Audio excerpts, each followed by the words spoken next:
Hello, everyone. This was supposed to be live, but don't you love technology? I tried for 15 minutes and it wouldn't connect. So I decided to just record it and post it. I am so sorry for those of you who were waiting, but I don't know what happened. I don't know if it was a setting I messed up or what, but it didn't work. But I think I might be trying it again before next week so that I don't have to deal with this. My name is Robbie Rabala, and I'm an independent Stampin' Up! Demonstrator in New Bern, North Carolina. I'm going to be doing a card tutorial for you today, and I hope you like it. If you see things that you like, contact your demonstrator and order them. If you don't have a demonstrator, I would love to help you out and help you get some fabulous products. So let's get started. Before we get started, I wanted to let you know about my classes next month. I offer 3 different levels. I have a beginner plus, and an advanced class. I have them in person and online. This class for next month, I am using the Seaside Bay bundle, which has some great dies, great images. So glad they have a crab back. I missed my crab. And this is the paper. And it is gorgeous. It's double-sided. I think I've got them set up so that you can see both sides. But I'll just show you them real quick. And I use the papers in the class. Depending on the level determines how much you get.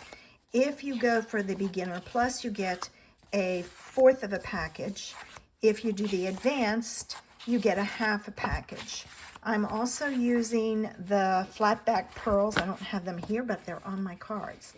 And these are the cards from my beginner plus class. This one, and I have this one, and this one. And if you notice, this one uses the sailboat.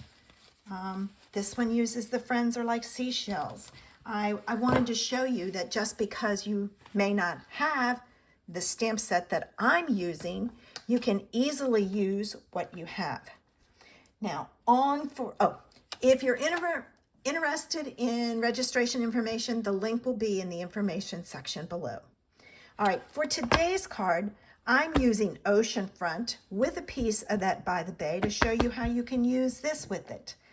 I am also using some linen thread, and my inks are Crumb Cake, Soft Suede, and Balmy Blue. So if you want to stop the recording and go get your supplies, you can craft along with me. All right, for today's card, you're going to need a piece of white for a card base, and it's 5.5 by 8.5, scored at 4 1/4. I have a piece of Night of Navy that's 4 by 5 1/4. I have a piece of that, I'm going to turn this around so I don't put it on upside down, of the By the Bay paper, and this is 3 7/8 by 5 1/8.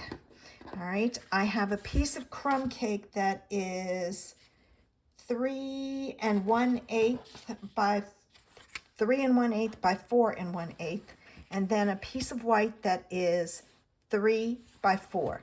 All right, we're going to start with the piece of white, and I'm going to use my Sky and Balmy Blue. Now, I wanted Balmy Blue for my ink, and my Sky is going to be the same color, but I'm going to off stamp it. I'm grabbing a piece of paper so that it's not as dark. Now, when I have a big stamp like this, I turn it over. Well, it would help if you got the Sky. Boy, technical difficulties and now all of these problems. All right, so there's my Sky, and I'm going to off stamp it so it comes out. And I got to remember, there, yeah, it comes out. I wanted to make sure I had inked it up. I just have to remember to stamp in that section. All right. The top of this is the straight edge. The bottom edge is kind of wavy. So I'm going to take that and I am going to stamp it just slightly below. I'm pressing really hard. I don't have a mat underneath of mine, and that's the reason why I have to press really hard. Now I can do my water, and this is the Balmy Blue, and it's going to be straight. The top of the water matches the top of this. So I'm going to kind of lean over a little bit. You want them to overlap somewhat, like so. Isn't that pretty? And then I'm going to now do my sand. And the sand will be in crumb cake. Now, a lot of people think that this goes on, it goes on like this. The thing you have to watch is this little dimple here. I find if I flip it over, I get a better edge. But this one, I'm going to do it this way, and I'm just going to overlap. So I'm going to watch and make sure I overlap that little dimple. So I have some wet sand.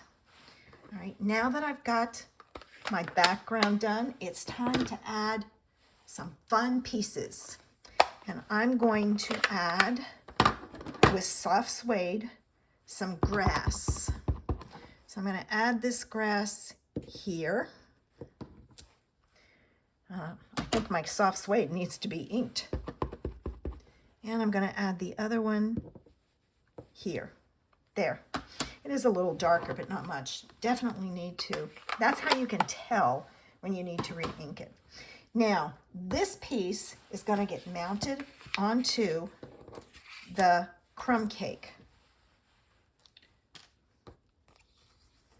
And so I'm pulling out my glue, and I have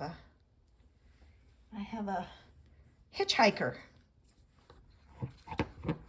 I need to clean my tip. There we go. It had some glue dried up in there. So if that happens, it doesn't matter if this is upside down. Not till I put it on my card, like so. All right, now, so I've got my piece created, and I'm going to add some linen thread. And I don't know if any of you know how to make a, I'm not certain what kind of a knot it's called. I know it because it goes with the nautical things, and hopefully my pieces are long enough. But I make a loop, and then I take the other loop. I think this is right. Nope, it's got to go the other way. You want your ends on opposite sides. So it goes this way, and then you pull this through, and you get this cute little knot that I don't know what it's called, but it's a nautical knot, and we're going to add that to our card. So I'm going to pull in some tearing tape so that I can put it on the back of my card. All right, now I want it at the bottom, so I got to make sure I put my tearing tape at the right spot. All right, and I'm going to take my back ends off. I'm not going to add a sentiment on here. I don't typically add sentiments, excuse me, because that way I can then use it as I want.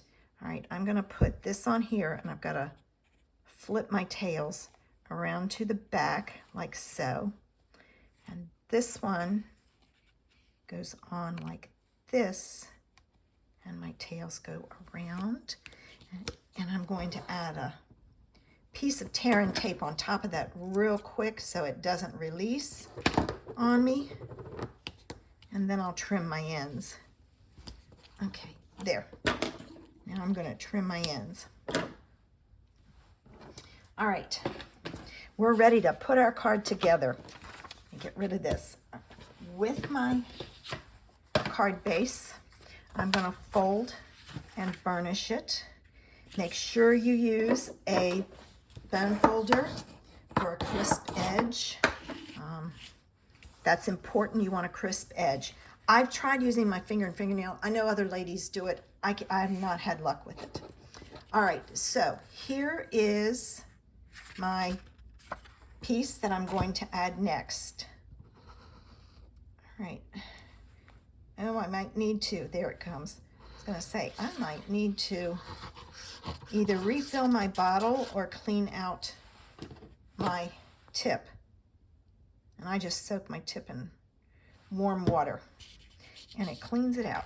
All right, now this goes on like so. I used it's a little hard to see. Let me move it over here so I can see, get it on there straight. Yeah. I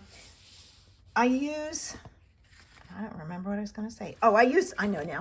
I use a piece of cardstock behind because the pattern paper it's not real thick like cardstock, and I want to make sure it stays in good space. Must have just needed some cleaning because it's working fine now. All right. Sometimes that happens if you leave it open, and I know yesterday I did. By mistake, I left it open for a while. All right, so there we go. There's that. This goes on in here like this, and I love it because you get to see the pattern paper. I love this pattern paper. It is so much fun. So I'm gonna put this on. I'm not gonna take those off because I'm using dimensionals. So I'm gonna work around them because the dimensional will not stick to the, and my backs are coming off. I guess that's a good thing. The dimensional won't stick to the tear and tape because the back of that is slick. All right, and then I'm gonna run over here to this side. I cut a bunch before I started, and then I'm gonna put one in the middle and one at the bottom in the middle. All right, time to take off my backings. I know some of them are off already. Those two are. That one is. So I've got 3 left. Got it? Okay. Now this goes on, and the key here is to hold it up just slightly above your card base until you get it centered. Then I let one end drop and then pull down on the other. So if you want a sentiment, you can put it here. This would make a great sympathy card, a thinking of you, a great masculine birthday card. So lots of ideas that you can use with this paper and this stamp set if you have it. If you have one of the others, I will be using one of the other sets in my Facebook Lives and YouTube Lives over the next 2 weeks, because I want to show you that this is fabulous paper, and you get it by taking my class. Okay, let me get ready and flip this around. Sorry about the technical difficulties, but I did make the video to show you. I hope you enjoyed today's card and that you'll join me for my class next month with the Seaside Bay Designer Series paper. I hope you have a great afternoon and that you get a lot done. Bye.